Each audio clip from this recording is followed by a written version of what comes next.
Hello दोस्तों।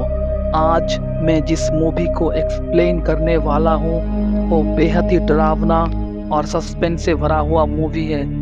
इस movie का नाम है टुम्बाड और IMDb पर इस मूवी का रेटिंग्स है 8.2 आउट ऑफ 10। इस मूवी के बारे में आप लोगों को एक अननोन फैक्ट बता देते हैं। इस मूवी का शूटिंग दरअसल असल बारिश में हुआ है, यानी कि मूवी में दिखाया गया हर बारिश का सीन का शूटिंग असल बारिश में हुआ है। इस मूवी को 3 भागों में भाग किया गया है। भाग 1 में हम लोगों को पता चलता है एक आदमी अपने लड़का को हस्तर के बारे में बताता है, कैसे गॉड हस्तर का जन्म हुआ और हस्तर के मंदिर क्यों नहीं है और हस्तर को देवी माँ ने कैसे बचाया था। और एक दिन एक आदमी ने हस्तर का मंदिर बना दिया, इसीलिए उस गांव पर लगातार बारिश हो रहा है।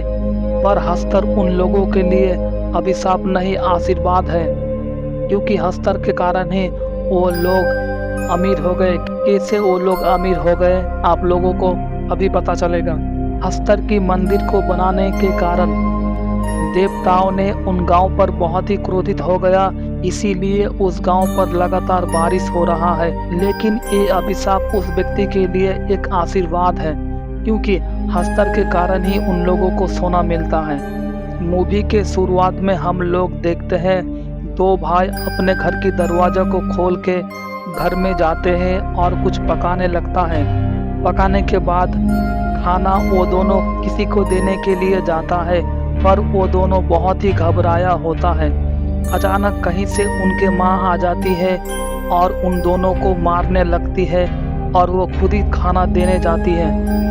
आप लोगों को बता दे, उस रूम पर उन लड़के की दादी होती है। दरअसल बहुत साल पहले उनके दादी ने हस्तर के पास सोना निकालने के लिए गया था, लेकिन उसे हस्तर के अभिशाप लग गया था और वो एक अलग ही तरह का जीव बन गया है। आप लोगों को एक बात बता दें, जिस भी व्यक्ति को हस्तर की अभिशाप लगता है वो व्यक्ति डायन की तरह दिखता है और वो अमर हो जाता है।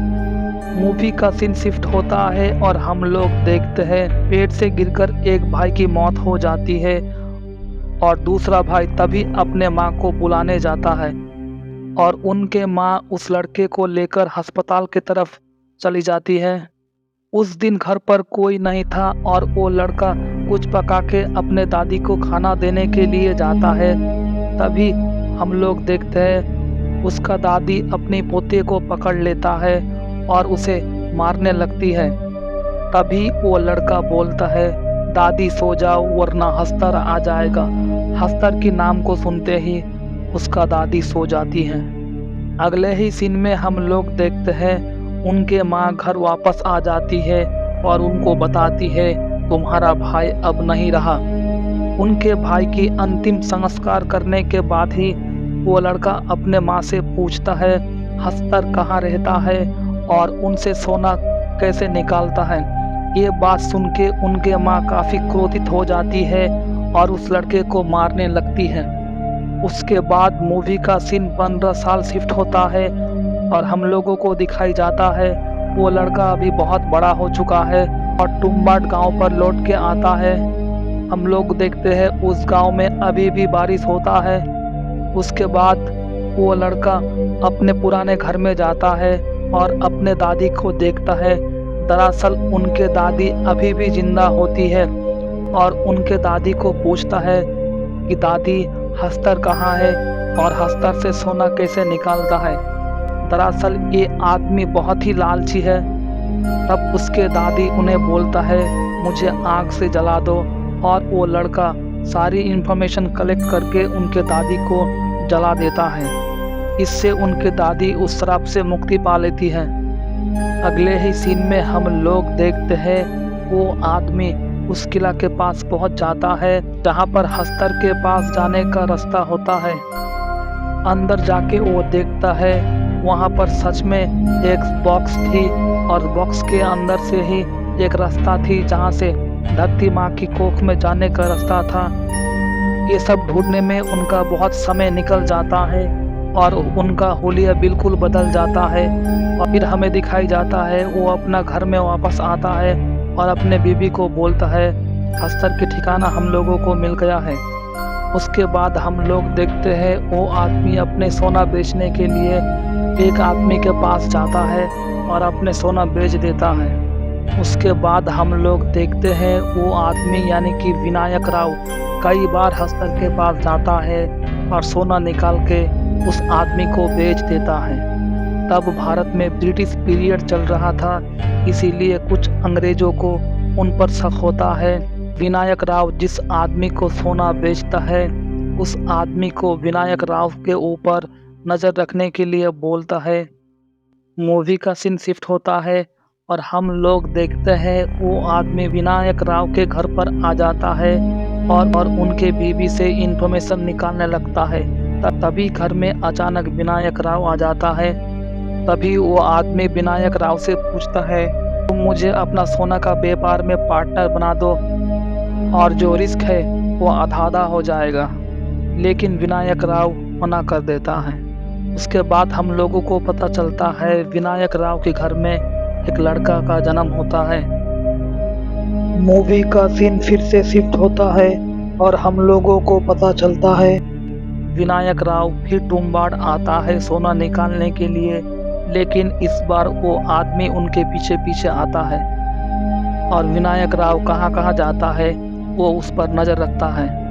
हम लोग देखते हैं जैसे ही विनायक राव सोना निकाल के उस बॉक्स के ढक्कन को लगा के वहाँ से चला जाता है, तभी वो आदमी आता है और उस बॉक्स को खोल के नीचे चला आता है।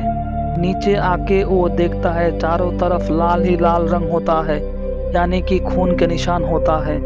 तभी वो देखते हैं वहाँ पर एक धातु का बक्सा होता है और वो उसे खोल देता है और अंदर एक आटे का पुतला दिखता है। तभी हम लोगों को पता चलता है उन पर हस्तर हमला कर देता है और उसको भी शराब लग जाता है। उसके बाद वहाँ पर विनायक राव आता है और उस आदमी से बात करता है और बोलता है लालच अच्छी चीज़ नहीं है। और तभी हम लोग देखते हैं वो आदमी पहले अपने चारों तरफ आटे से सर्कल कर देता है। उस बॉक्स से एक आटे का पुतला निकालता है और उस आटे का पुतला को हस्तर को दे देता है। जब हस्तर उस आटे का पुतला को खाने जाता है तभी विनायक राव पीछे से उनका झोली से सोना निकाल लेता है और सोना निकाल के वो ऊपर चला आता है। जैसे ही हस्तर भी उसे मारने के लिए ऊपर आता है वो उस बॉक्स को बंद कर देता है।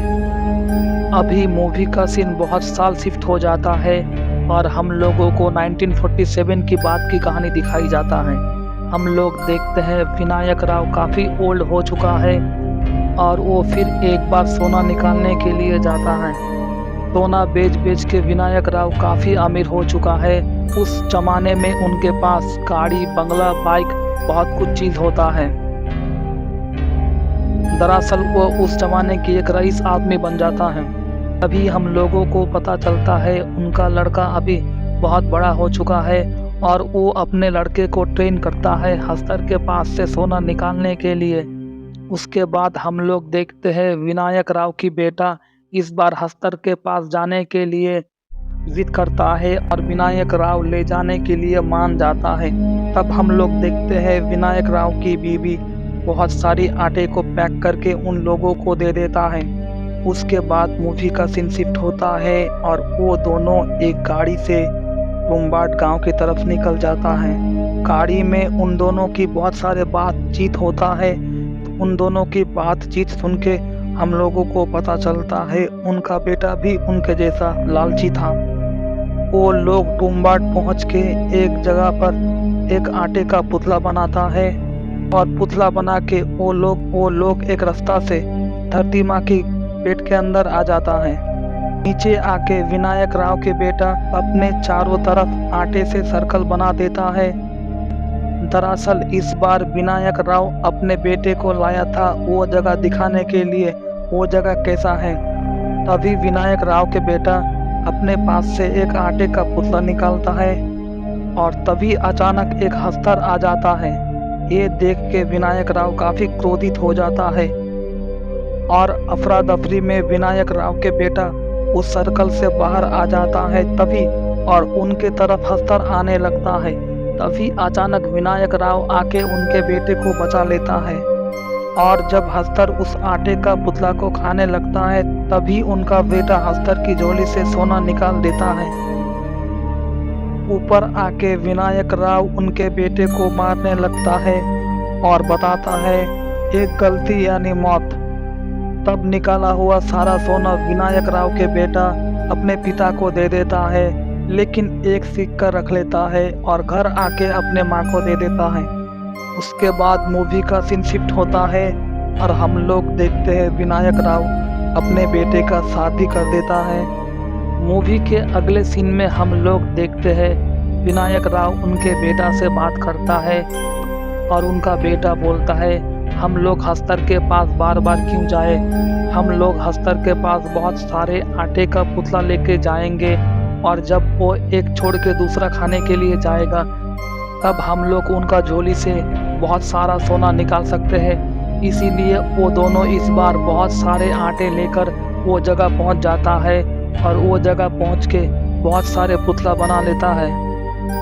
उसके बाद हम लोग देखते हैं विनायक राव के हाथ पर 2 आटे का पुतला होता है, इसीलिए 2 हस्तर आ जाता है। तभी पीछे हम लोग देखते हैं उनका बेटा एक पुतली से बहुत सारे आटे का पुतला निकाल देता है, इसीलिए उस जगह पर बहुत सारे हस्तर आ जाता है। तभी हम लोगों को पता चलता है एक पुतला खाने के लिए एक हस्तर आता है। तभी हम लोगों को पता चलता है हर पुतले के लिए अलग अलग हस्तर आता है और वहाँ पर बहुत सारे पुतले होने के कारण बहुत सारे हस्तर आ जाते हैं। बहुत सारे हस्तर को देख के विनायक राव और उनके बेटा डर जाता है, लेकिन उन लोगों को कुछ भी नहीं होता है क्योंकि वो दोनों आटे का सर्कल के अंदर होता है। तभी विनायक राव के बेटा एक आटे की पुतला को दूर फेंक लेता है और बहुत सारे हस्तर उस आटे को पुतले को खाने के लिए आपस में मारपीट करने लगता है। तभी हम लोग देखते हैं अफरा तफरी में एक हस्तर उस आटे की सर्कल में गिर जाता है, इससे उनका मौत हो जाता है। बहुत सारे हस्तर होने की वजह से विनायक राव को पता चल जाता है यहाँ से बच निकलने का कोई उपाय नहीं है। तभी वो एक प्लान बनाता है और हम लोग देखते हैं वो अपने पूरे शरीर पर बहुत सारे आटे की पुतला को बांध देता है। दरअसल वो अपना बेटे को बचाने के लिए ये सब कर रहा है और बहुत सारे आटे का पुतला उनके शरीर से जुड़ा होने के कारण सभी हस्तर उनके तरफ चला आता है और उन पर हमला कर देता है और वो धीरे धीरे उस जगह से निकल जाता है। और जब वो उस जगह से निकल जाता है सभी हस्तर भी उस जगह से निकल जाता है और हम लोग देखते हैं बाहर भी उस बॉक्स की चारों तरफ वो लोग आटे से सर्कल बनाया था, इसीलिए सारे हस्तर मारा जाता है। उसके बाद उसका बेटा सुरक्षित बाहर आ जाता है। अगले सीन में हम लोग देखते हैं उसके पिता पर भी हस्तर का श्राप आ जाता है और वो भी एक दानव बन जाता है। उसके बाद विनायक राव बोलता है मुझे इस श्राप से मुक्ति दो, यानी कि मुझे जला दो। तभी उसका बेटा उसे जला देता है। इससे विनायक राव की पूरी शरीर जलने लग जाता है। तभी उसका बेटा बोलता है बाबा सो जा वरना हस्तर आ जाएगा। हस्तर के नाम को सुन के उनका पिता तभी सो जाता है और उनका पूरा शरीर जल जाता है और उसका लड़का यहाँ से निकल जाता है। यहाँ पर इस मूवी का द एंड हो जाता है। तो दोस्तों आप लोगों को ये वीडियो कैसा लगा हम लोगों को कमेंट में ज़रूर बताना। मिलते हैं अगले वीडियो में।